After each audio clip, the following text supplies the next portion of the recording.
How to solve 8 to the power x is equal to 88. Now I describe what is the value of x. First of all,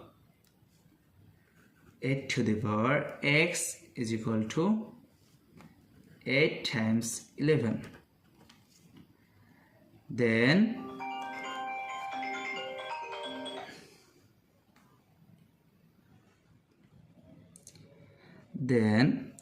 log 8 to the power x is equal to log of 8 times 11. Then x come to the base, x log 8 is equal to log 8 plus log 11.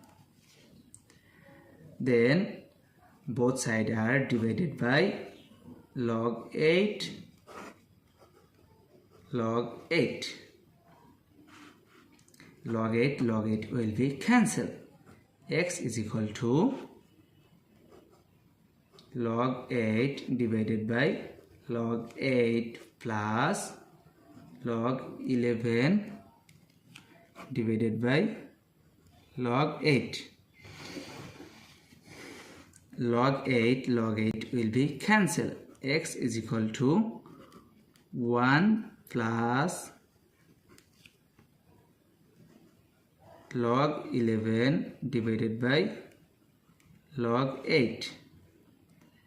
X is equal to 1 plus log 11 base of 8.